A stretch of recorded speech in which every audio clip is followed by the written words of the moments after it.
All right, thank you everyone for joining us. I'm super excited about today's class. We're going to talk about work life balance or work life integration during this time of collective trauma. So, it's been super important for me in this past year and 9 months that we've been going through all this stuff that I provide tools to my audience about mental health, emotional regulation, and all these other different tools. And I love to work with other experts that have different tools or deeper tools that I can work with. And I just love that we kind of changed the word from balance to integration, because that's something that even in my day job at General Motors, they started using that language, just reminding yourselves that sometimes you will be out of balance. Sometimes the wheel is going to look a little bit weird, but we got to integrate those self-care things, that emotional regulation back into our lives so that we can at least still feel whole even though we may be out of balance, number one. And number two, just remembering that it's okay to bring all of those pieces together. So even me as a single person with no kids, if I know for my mental health that I need to leave work to go to the gym at 3 o'clock, then I have the right to do that. We should be able to integrate our lives. And thankfully, I've been blessed to be able to do mindfulness sessions, lunch and learns at work, and be able to integrate a lot of things that I do. So those are some of the tricks and tools that we want to share with you guys so that you can improve in all of those areas. And with that, I'm going to turn it over to the amazing Becca. She's going to introduce herself and talk about her stats and share some great information with you.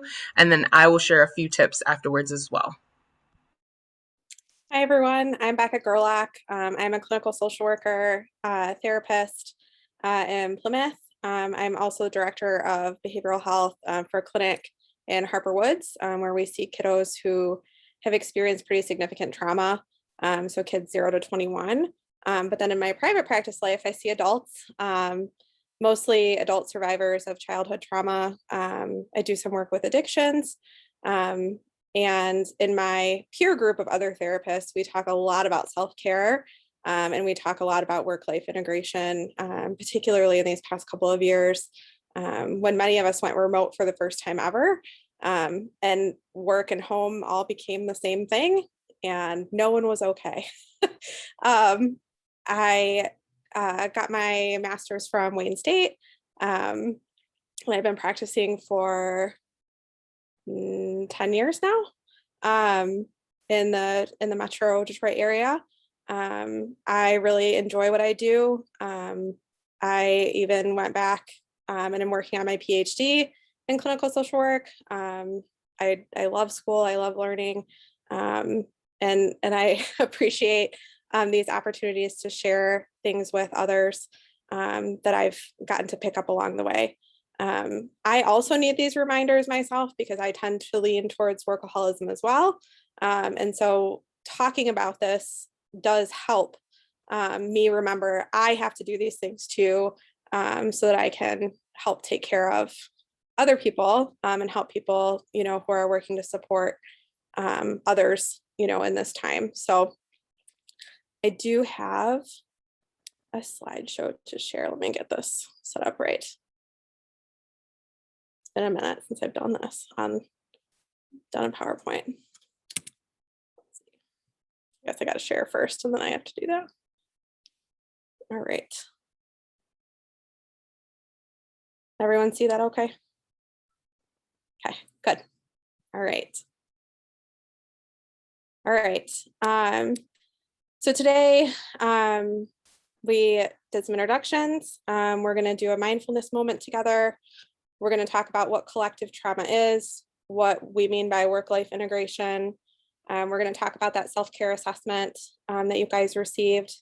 And if you didn't do it yet, that's okay. We'll take a moment to look at that together. And then we're going to talk about how we can use that to create a work-life integration that works for us. So that's going to be individual to each person. So we're also going to talk about working with yourself, working within your own structure and what works for you, and doing what serves you and leaving out the rest. So I just talked a little bit about me. This is my team. I'm really lucky to have a wonderful team in my practice at Being Human Group. That's my private practice. Megan works with couples and has been busy this year with COVID. Dominique does a lot of work with grief and loss and also sees teenagers. She's fantastic with teenagers. And then Sam works with pre and postnatal women, struggling with anxiety or depression. So I'm really lucky to have such a wonderful team so that we can really meet people where they are and work with people kind of across the lifespan. All right, so we're gonna practice some mindfulness together. Mindfulness means lending yourself completely to the moment, really plugging in and checking in with your own nervous system. We're gonna talk more about why that's important in a minute, but if you feel comfortable doing so, close your eyes, take a deep breath, and just notice your body.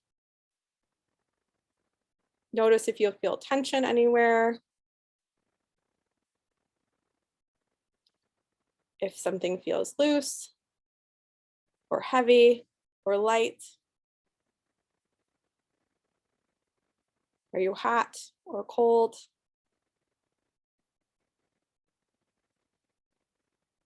Depending how you're sitting, can you notice your feet on the floor or your hands next to you? Just really breathing into those different parts of your body.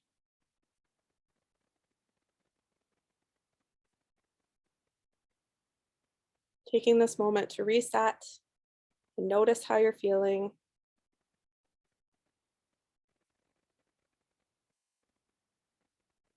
As you take another deep breath, holding at the top,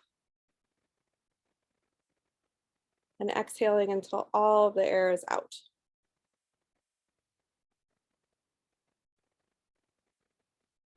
Maybe rolling your shoulders back, pulling them away from your ears.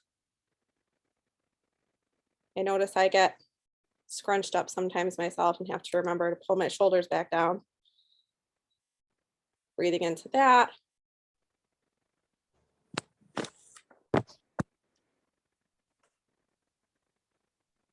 When you're ready, you can open your eyes. Come back. Hopefully feeling a little more grounded, a little more relaxed.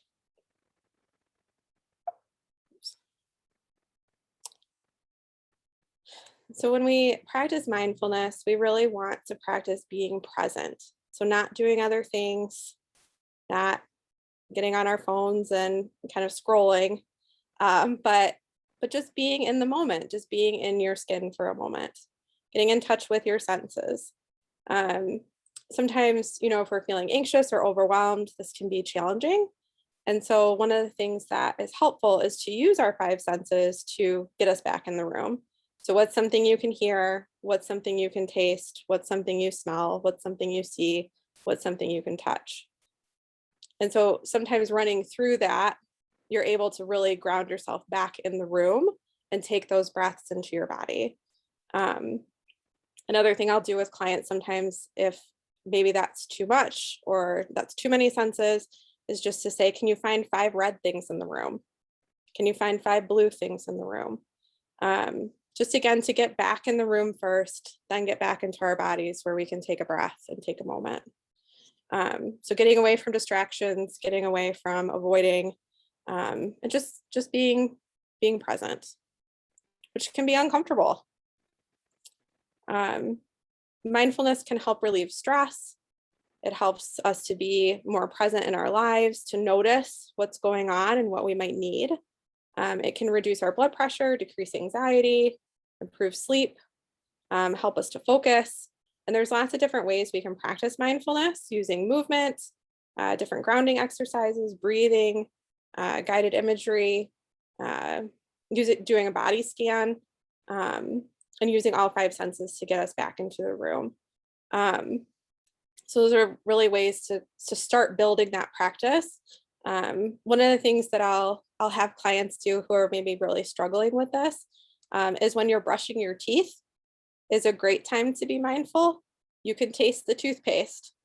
It doesn't last that long. So you don't have to, worry about being mindful all day. It's just the short amount of time where there's something to taste, there's something to feel, you're doing something that you can notice. And so it's a good way to begin building that practice. And hopefully build from there into more parts of your life. When we talk about trauma is any experience that we have taken in a particular way that has caused distress. There's certainly been a collective trauma that's occurred with COVID, and that's been different for everyone. But there is a sort of community event that has taken place. And it adds on to already incomplete stress cycles that we're likely carrying around. I really love the book Burnout by Emily Nagoski. She talks about how particularly women walk around with lots of incomplete stress cycles because we're carrying work and home and ourselves and the mental load of family, and really not able to release any of that the way that we need to. So the way that we're wired is to be able to release stress through movement, through breathing, through connection with others. And so during COVID, we couldn't be as connected with others. And that piece was lost. Maybe we couldn't move as freely either because we needed to stay inside. Maybe, there was limited space, limited resources. Maybe we were taking on homeschooling kids for the first time, in addition to our already busy lives. And so we really got sort of lost, I think, in this. And then there's the grief and loss and everything else that got piled on top of that. So when all of that happened, maybe we went into COVID a little bit burned out already, and then piled on this last couple of years. People are not necessarily in a good space. And now I'm noticing we're sort of coming out of that a bit. We're re-entering the world, we're re-emerging. And that's maybe causing some distress too, and some fear too. Is everyone safe? Is everyone going to be well, healthy? And so it's something, to be mindful of and to be thinking about when you're wondering, why can't I just do this? Or why can't I do what I used to do? Because it's not the same. We're not the same. And it's also an opportunity to really reevaluate and think about what parts of your life were working and what weren't. I never thought that I would want to work remote, ever. And now I can't imagine not having the option. I can't imagine not having that freedom and flexibility. I didn't think that online therapy would be as effective. Turns out it's very effective and allows people more access. I'm seeing a couple of people in Marquette. I would never have seen people in Marquette in Detroit before. That's, it's 8 hours away. And so it's really, opens up the world in a different way. Now, on the other hand, we're still missing connection and being together in the same way. And I think that is something that's important because we are biologically wired to connect and to be with people. And so really making sure that we're taking the opportunities that we can to do that in a way that serves us, not in a way that doesn't feel good. So this is, I know this is a big diagram, but this is our central nervous system. This is the sympathetic and parasympathetic nervous system. And so when that gets activated, we can get into fight, flight, freeze, fawn responses, which is those trauma responses. And so the way that we need to bring ourselves out of that is by getting ourselves back into our parasympathetic nervous system, back online, back into that rest digest space. When we get stuck in that fight flight response and those more trauma responses, we can eventually hit a point of collapse or burnout where we're not doing anything. We're shut off, we're not able to do anything. We might feel tired all the time. You might actually physically be ill, just not engaged. And so this is something that all of us have within us, and really activating our vagus nerve, our social engagement system, by connecting with others, by moving, by breathing, by being creative. We're able to bring ourselves back online, back into safety, and back out of that stress response. And so oftentimes we have little mini sort of stress responses throughout the day. Maybe you're driving down 94 and you almost rear end somebody, or somebody almost rear ends you, or a ladder flies off somebody's truck, like happened to one of my clients today, and they had to veer off the road. So there's that stress response is activated because that's scary. But normally you're able to kind of breathe, you're able to talk about it, you're able to calm yourself back down. Nothing happened. It ended up okay. There was that what if, there was that adrenaline rush. But sometimes we get stuck in those adrenaline and cortisol rushes. We get stuck in that response because there isn't a chance to release. There isn't a chance to talk about it. There isn't a chance to take deep breaths before something else is happening again. And so that's where we can end up with, anxiety, depression, PTSD, all of these issues, or even just physically not feeling well. We can end up in a place of physical illness as well. So we have to really be aware of that and be kind of checking in with our nervous system and noticing, where are we at? Are we in a good space? Are we feeling connected? Are we feeling safe? Are we feeling calm in our bodies? Or are we feeling very activated or collapsed? This is another diagram to think about that system as kind of a window of tolerance. When we get too far outside of our sympathetic nervous system, we end up in that freeze shutdown response. We kind of want to stay here in this nice green area, but things will happen even just in a day that might kind of bump us up out of that window, and that's okay. It's just being able to notice that and being able to find ways to bring yourself back out of it. And if you notice that you're getting stuck in this red or this blue, then seeking the support that you might need to get out of that, or taking some time away to really kind of reset, which is important. And I have a quick video to show talking more about trauma in our brains that I just think is a good, hopefully sound works. You guys tell me if it doesn't.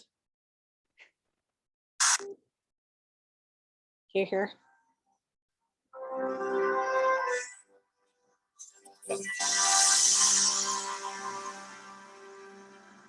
Brains.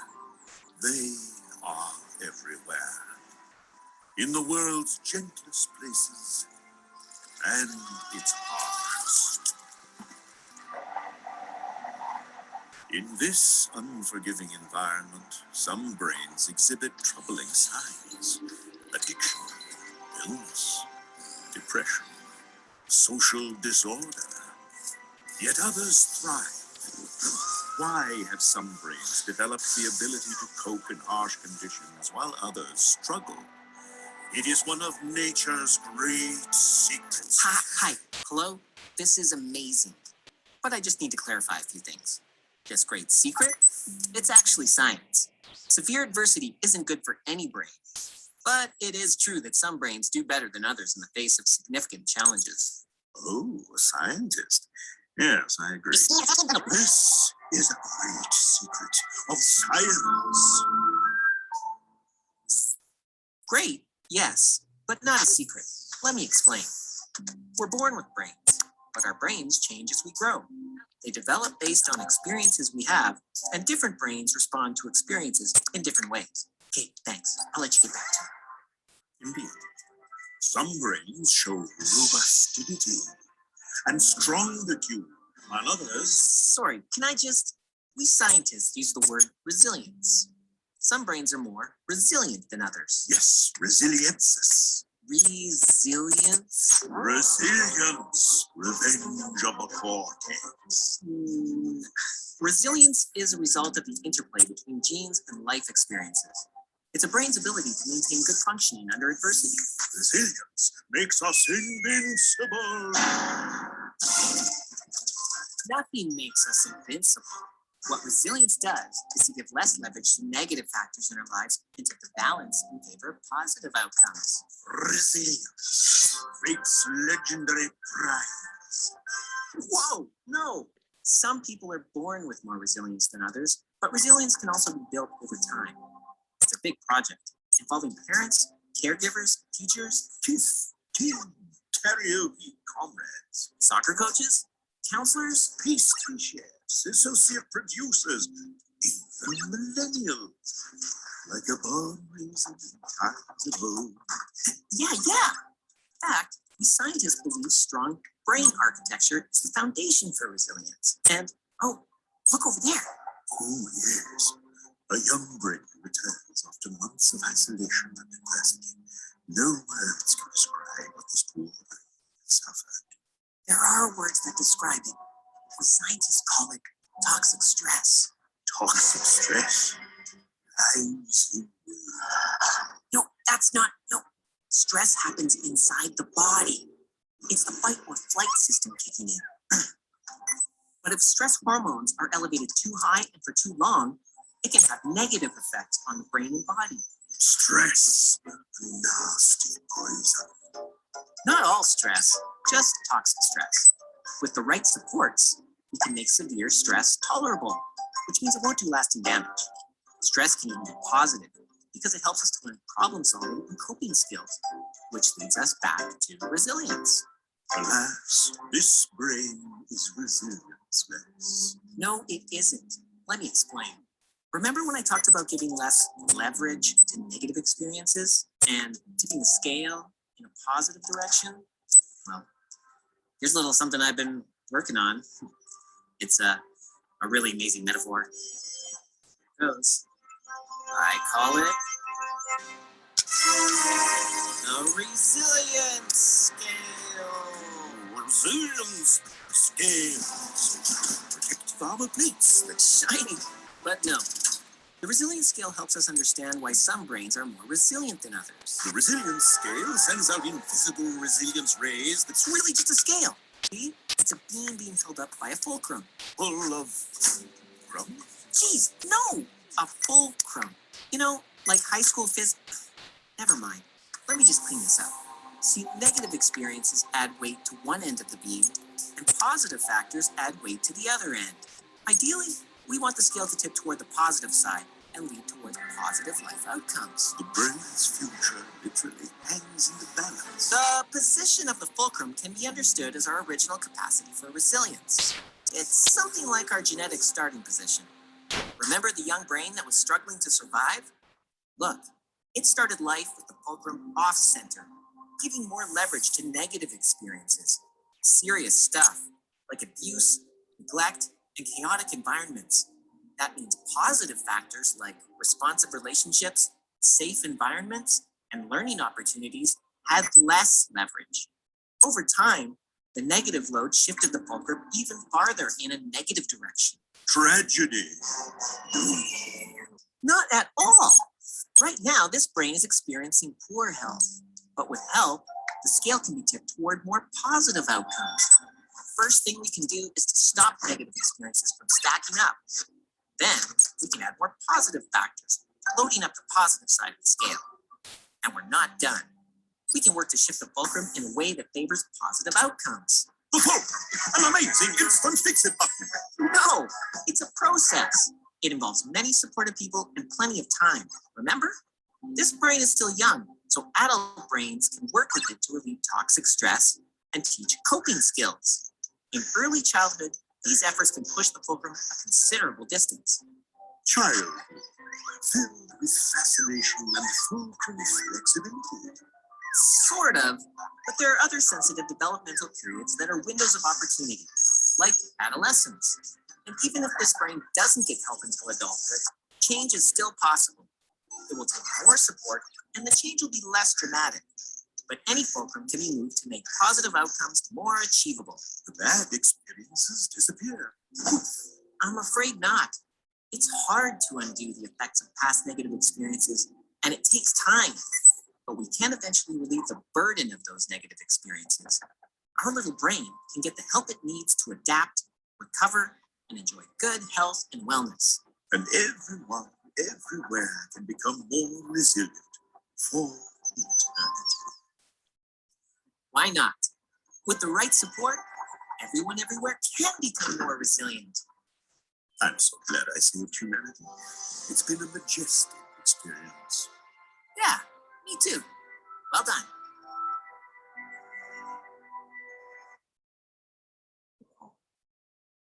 So just to understand trauma and resilience a little bit more and think about, why checking in with ourselves and what we need, what supports we need is so important. That's not what I want to do. So when we talk about work-life integration, and we shifted this language from balance, balance is near impossible. And balance indicates that there's two competing forces, work and personal, with us stuck in the middle. So nobody ever wins.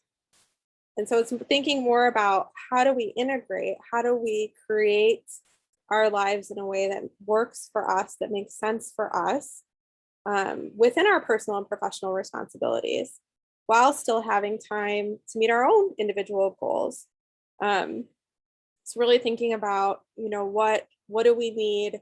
How do we utilize what we need? How do we communicate what we need to the people that can help us get there? So communicating with a manager at work, communicating with a partner, communicating, even to your kids to say, hey, mom's taking a time out.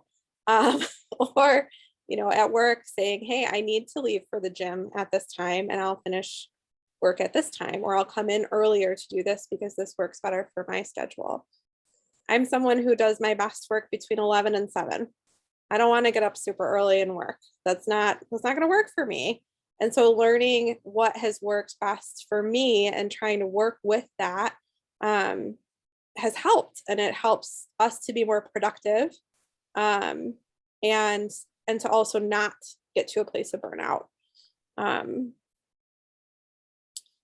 So the self-care assessment, if you already did this, great. If you didn't, take a minute to find it and look at it. It looks at different domains. Here, I'll pull it up so we can look at that together. Just really quick. Oops, sorry. Come on. Right. So it looks like this.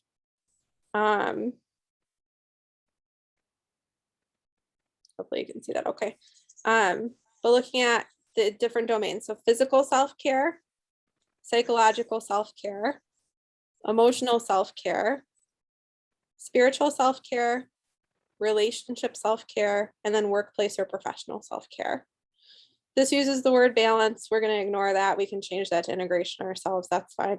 But these are just different areas to think about when you think about taking care of yourself, fulfilling, having a fulfilling life, having a more integrated life.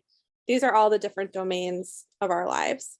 And there might be more domains than this, but these are the big ones that we can definitely fit other things into. So just, as you're scoring this, those of you that have done this already, you may have had the reaction that, oh my gosh, I'm not doing a good job at this.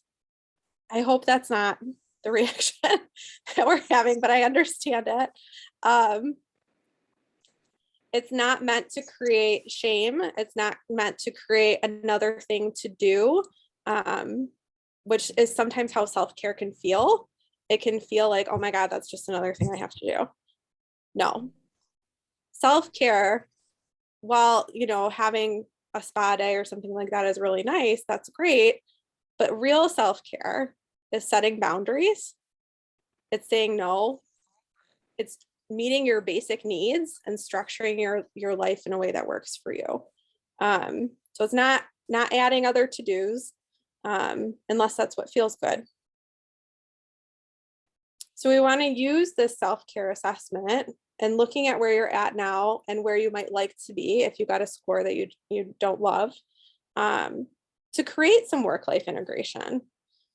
So self-care is really a practice of taking action to protect and improve your own well-being, health, and happiness. So it's a really active choice, and hopefully is replenishing rather than depleting.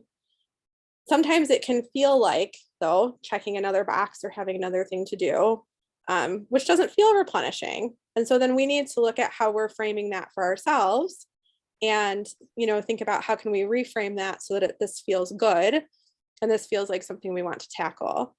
And so really thinking about, how can we practice self-care to nurture and create, this balance or integration in all areas of wellness and all areas of our lives. And again, that's going to look different for everybody.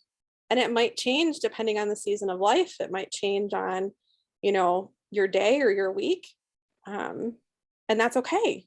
There's permission and flexibility for that to change. So when we think about personal self-care, we really, really want to think about those boundaries. We really want to think about saying no. We really want to think about making sure our basic needs are met.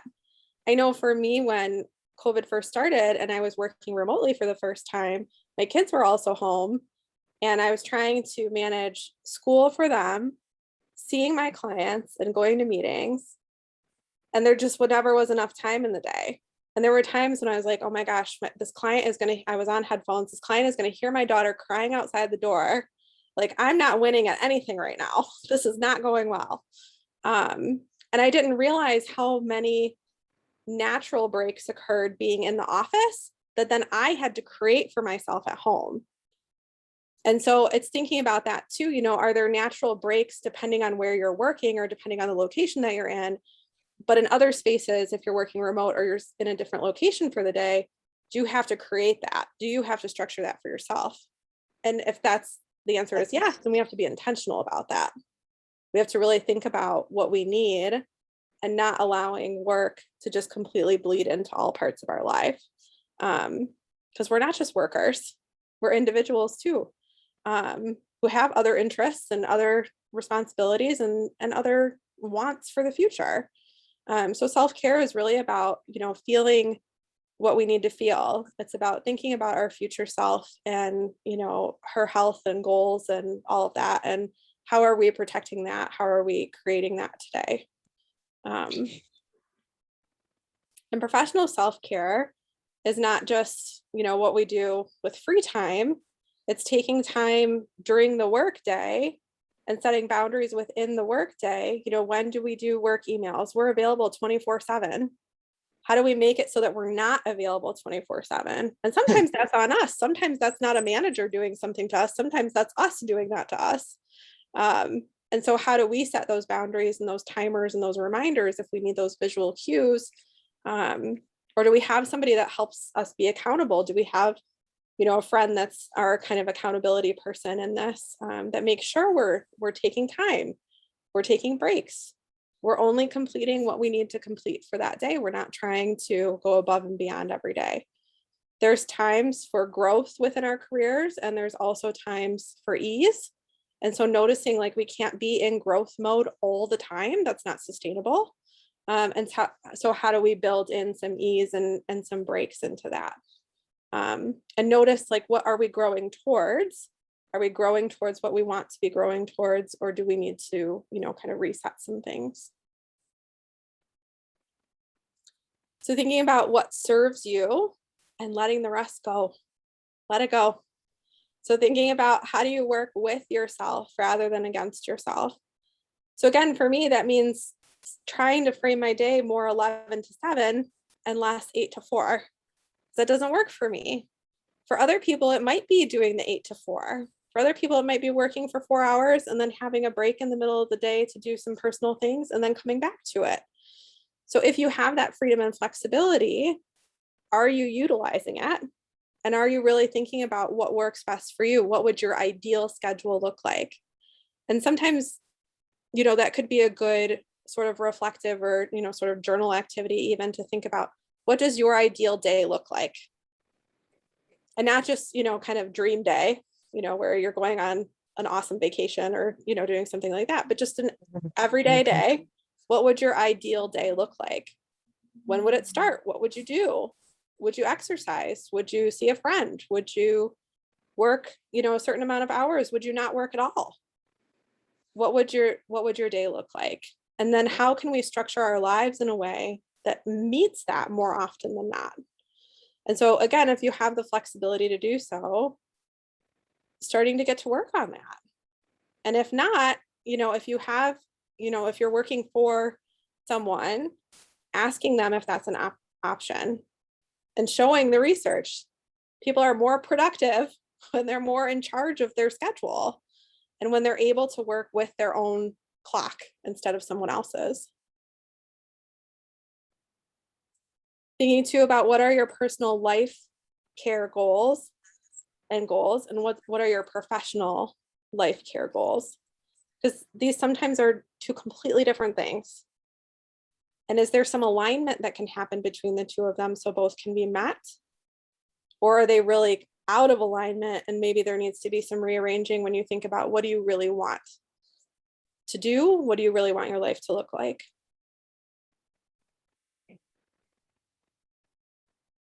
So these are some other options either for mindfulness or to kind of, if you're noticing that you're not feeling so great and you're getting stressed or overwhelmed, setting daily intentions, increasing your awareness, monitoring your moods and allowing yourself to really feel your feelings. As a therapist, this is something I teach people all day long, how to really feel your feelings. And it means noticing your body. It means noticing sensations in your body. It means noticing where those things are coming up, taking a breath into them, not thinking your way out of it, but just letting it be. We're really good at thinking our way out of it.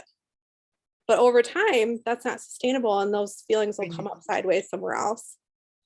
Taking a music break, taking an exercise or lunch break or time with a friend, breathing with focus, and making sure you're engaging in things that you love at home and at work.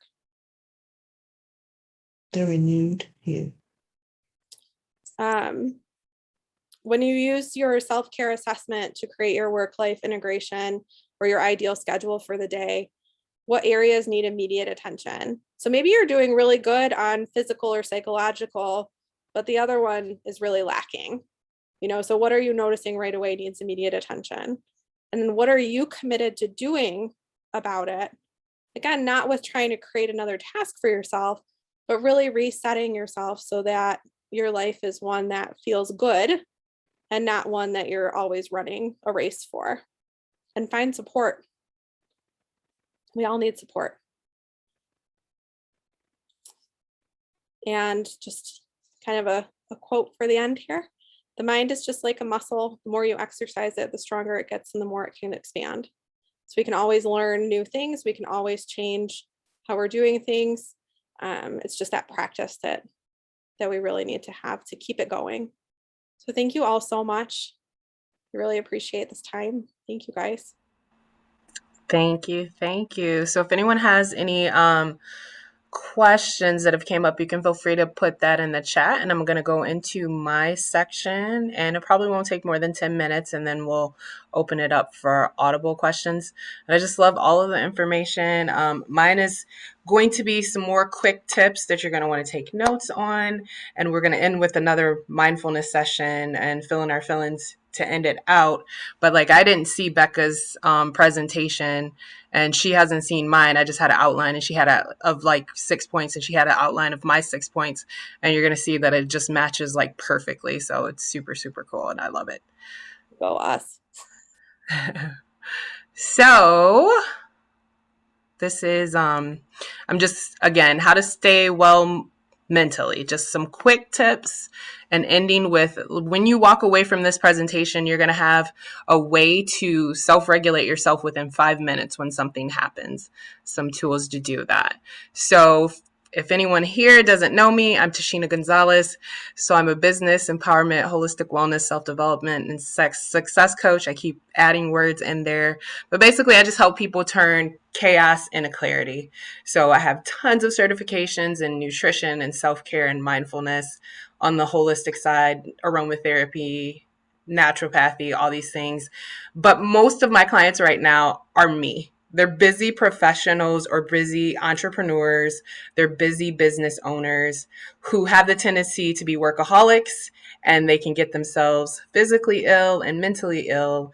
And so I help them, first of all, structure their business, their plans, their goals so that they can do it more efficiently. But then I also do things like give them this amazing food scan that I have so that they can know how to eat right for their body. And I give them mindfulness techniques so that they can slow down and be in flow and really work a lot more efficiently. And currently, I'm also an automotive professional. And like I mentioned at the beginning, I've had the opportunity to do these mindfulness sessions. I have one next week that I'm doing and teaching other automotive professionals to do some of the things that we're doing here. And then we talked about how you got to do something fun. So one of the benefits of COVID is that I've gotten back into poetry, and I'm close to publishing my first poetry book by the end of this year. So that's the fun thing that I do. So here's just some quick tips to write down. Some of them were already mentioned, but just to reiterate them. Disconnect regularly from electronics and social media. So make sure that you're scheduling electronic free time period. Unplug and disconnect from constant stream of emails and alerts. I literally sometimes have to leave my house because everything that I do is with my computer, and I have 2 cell phones and I have a laptop. And so I will literally just go to the other side of a city and go buy like water from this special alkaline water place just to be in my car and disconnect from my things. So if you're like me and you have issues, just make sure that you're scheduling that out. Another thing we mentioned, engage in activities that provide meaning. So make sure that in our schedule, we have things that are making us feel happy, productive, and challenging our creativity. If you haven't done so during this time, take up a new hobby.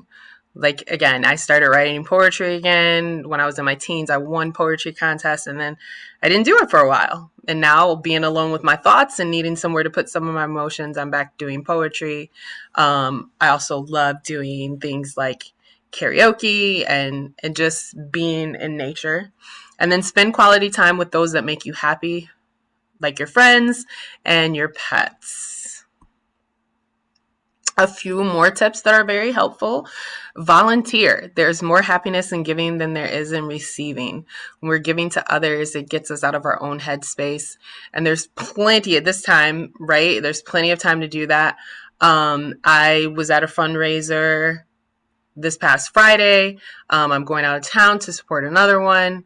So just look around schools, your place of worship, nonprofits, and charitable organizations.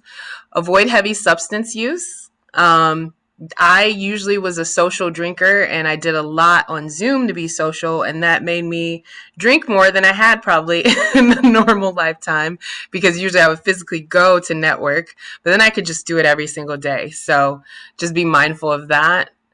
And practice self-care and make yourself a priority. So just the basic things: eating a healthy diet, exercise, and getting enough sleep.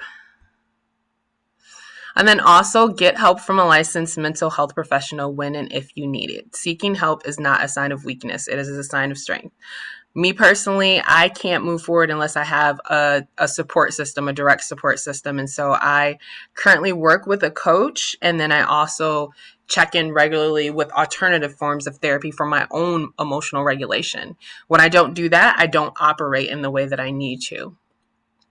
And then engage in mindfulness practices and alternative therapy. So we already got good information on what that clearly means, because people hear mindfulness and meditation and they think it's something weird, but Becca did a great job with explaining exactly what that is.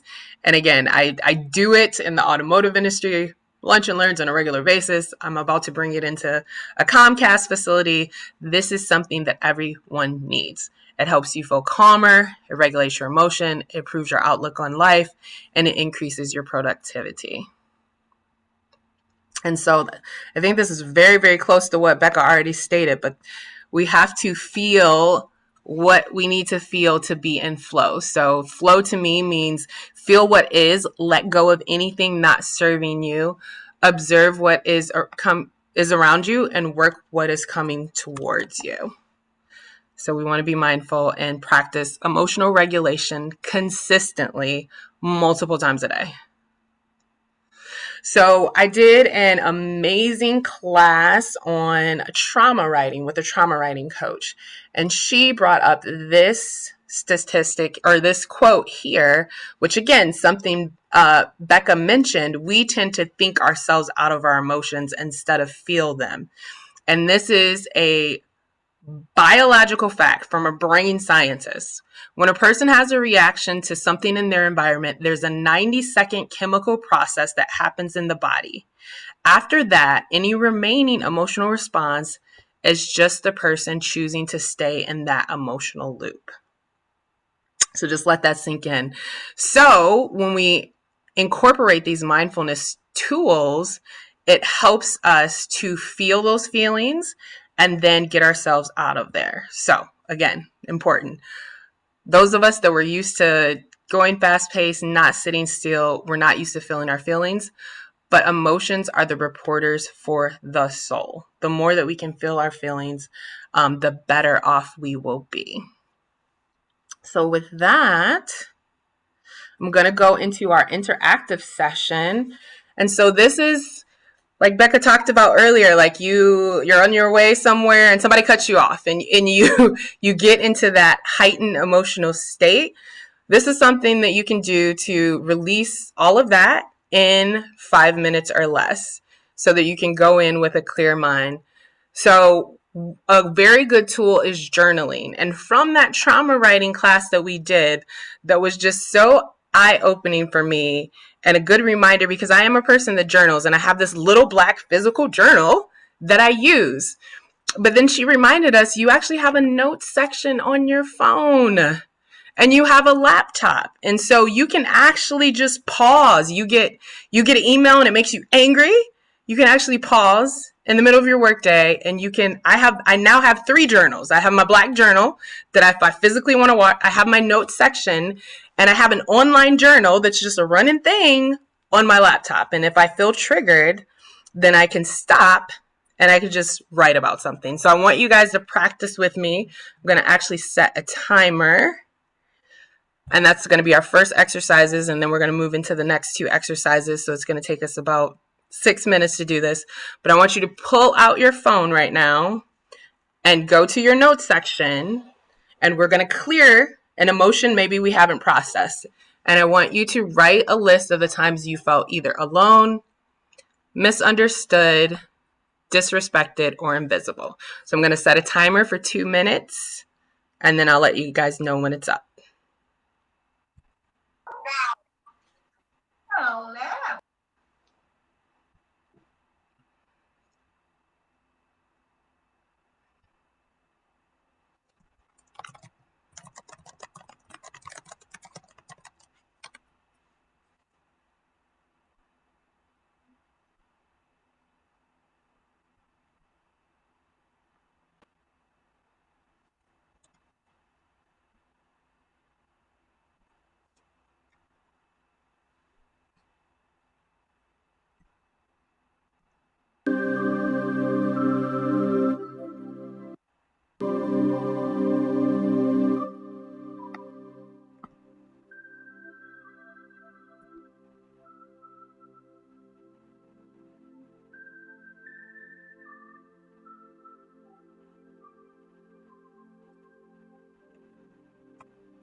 All right, that was 2 minutes. So hopefully you guys were able to feel some emotions when you did that. Now we're going to do a couple of exercises, and these are some of the things that I do with my clients in their mindfulness sessions that are going to help us now regulate our brain and bring back the positive emotions. So we already did deep breathing. One of the things that I will hear over and over from busy professionals is that deep breathing doesn't work for them. So one of the things that I'll tell them to do is they need to stack modalities. So put some relaxing music, use some essential oils. And if you're currently not using that as part of your emotional regulation, those are techniques that are hitting different parts of our brain. We talked about a little bit about the brain, but for example, using a scent, your sense of smell, hits your limbic system, which is where your emotions are. So using that with deep breathing is just going to give you exponential benefits when implemented correctly. So if you don't have essential oils, you can grab something like mint tea or just anything that's fresh. You could take a lemon and smell just like scratch it and smell the lemon. But if you happen to have essential oils handy, then you can grab a couple, and we're going to just deep breathe like Becca already showed us earlier for 2 minutes, and I'm going to set a timer for that as well, and I'll let you guys know when we're ready.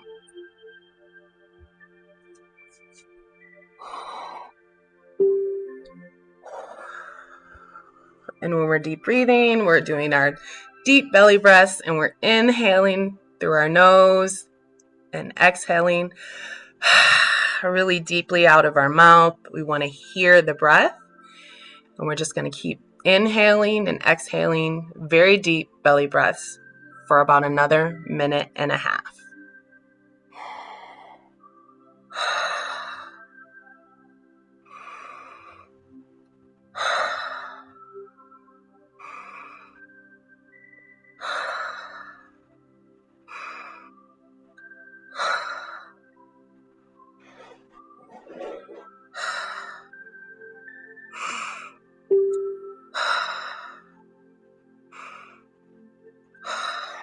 Keep deep breathing just for 1 more minute. Inhaling and exhaling for about 50 more seconds. Deep belly breaths.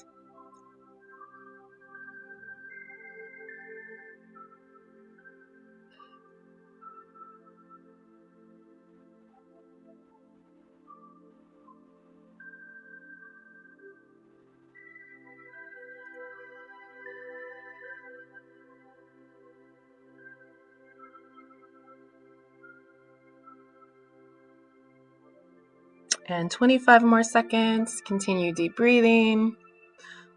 And as you're doing that, it's releasing some of the negative neurotransmitters and hormones, and it's creating positive brain waves and flooding the positive ones in your brain.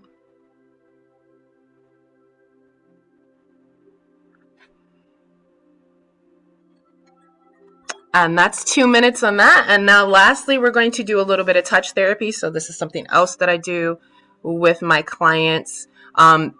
There's very long techniques that use essential oils as well as the touch therapy that incorporates a lot of the things that we mentioned, like the guided imagery and the visualization. And that is what is in a full session. But these are just ways to reset yourself in 2 minutes. So with touch therapy, there's a lot of different ones you can do. One of the main techniques in havening is actually just putting one hand on your shoulder, the other hand on your other shoulder, and stroking down. And as you do that, continuing your deep breathing. And if you think about it, this is kind of instinctual, because if you were to try to soothe a little child or a baby, you would actually stroke them this way to calm them down. So basically, you're giving yourself a hug and stroking yourself. So I'm going to set the timer again, and you can do that. And I'm also going to give you some alternatives to do, because you can literally even do this if like you're in a meeting and somebody's triggering you. So another technique that you can actually do is just stroking your fingers.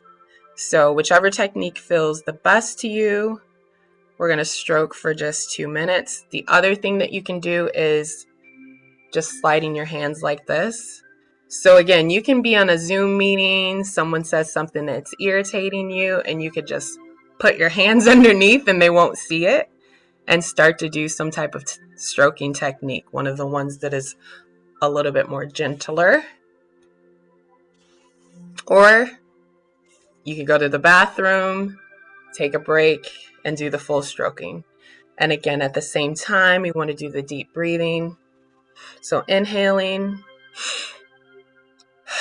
and exhaling, inhaling and exhaling. And again, this is going to bring in the calming brain waves, neurotransmitter, and release some of that negativity.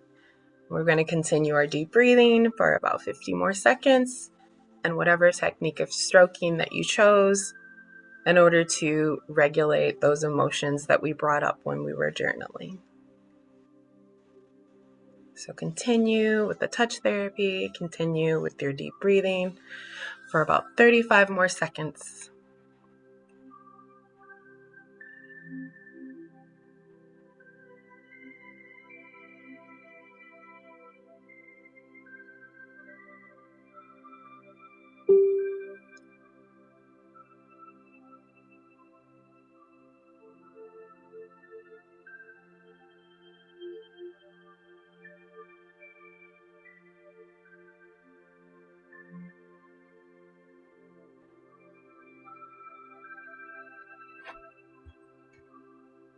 Alrighty, and that's the end of that portion. And so I actually have an online course for busy professionals that maybe can't have appointments with me. And I go into detail with some of these things. And it's called Go From Stress to Success with the Pause Method. So I talk about power posing, alternative therapies, using a mentor. And then for professionals that need personal branding and direction, I use strength finders in that portion of what I go over with them. And then if we're not yet connected, this is how to connect with me. You can follow me on IG at SweetCanella5. And if you need any of the resources, we did send out to everyone that marked going that self-care assessment. But if you would like to have it emailed to you instead, just send me an email at tashina.stokes@gmail.com. And then I can email it to you if you would prefer to have that via email. And if you have any other questions or need any additional resources. And with that, I'm going to stop sharing.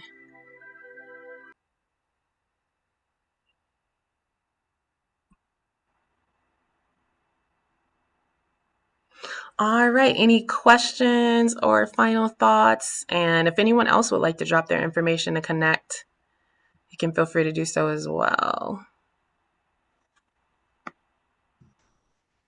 This was amazing. When is our next session?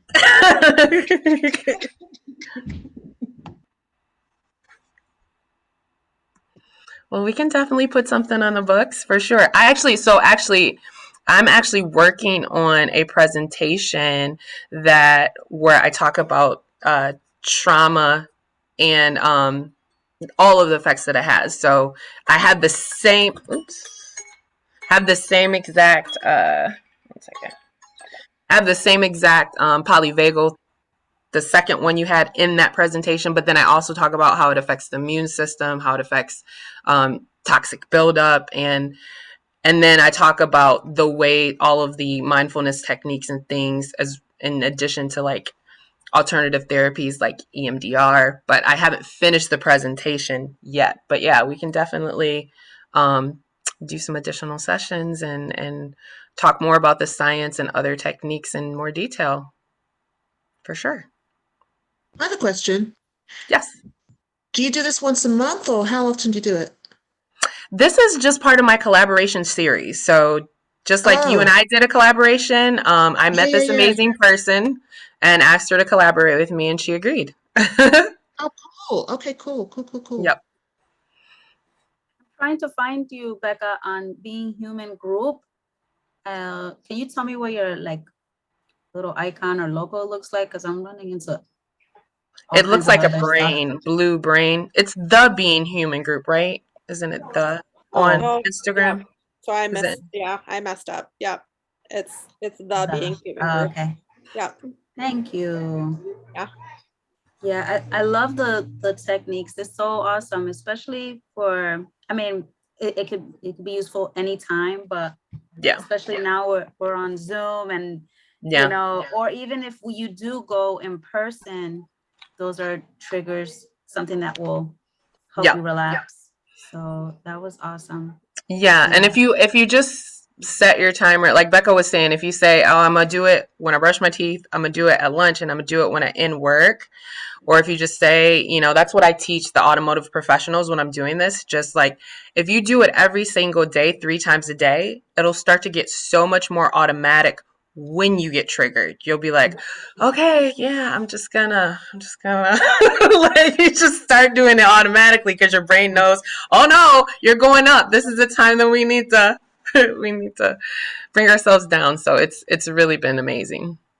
Yeah, so Yeah. I worked with Tashina recently, especially with my anxiety and all of that, and she taught me some techniques for like breathing and aromatherapy, and it helps a lot. And I'm really big on using essential oils and stuff, and I practice that, and it definitely helped as well. Thank you. That's so, it's so helpful because if you're doing it when you're in a calm state, and then when you're in a not calm state, even when you smell that certain smell, it kind of puts you there. So I even tried it working out at the gym. Like, yeah, if it's a particular exercise that I'm not too crazy about, you know, so that I'm just feeling like I love this, and I kind of like tell myself I'm loving this, and I feel great. Yep. Yeah. The like Becca's video, you have the power to reprogram, right? You have the power to reprogram with all the tools. Yeah. Well, thank you guys for all the Stuff. positive comments. Good stuff. All right. Well, yeah, again, if as long as you marked going in Facebook, you'll get the replay to this. If maybe you didn't, you can send Becca an email or me an email. And if you need any other resources or you want to know, yeah, I love the stuff that she posts on IG. Definitely follow her. I repost a lot of her motivational stuff pretty regularly, and other events and things that we have, we'll let you know. Awesome. Thank you. Okay. Thank you guys. Have an amazing Thank you. evening. Good Bye. night. Yes, thank you. Bye. Bye. Good seeing Bye. everybody. Bye. Good night. Bye. Nice to meet you, Becca. Nice to meet you too. Alexita. Hi, Alexita. Hey, good to see you. Same here. Hey, Lizette. Tashina, thank you. Bye. Sipora. Good night, Daphne, Haley. See you guys.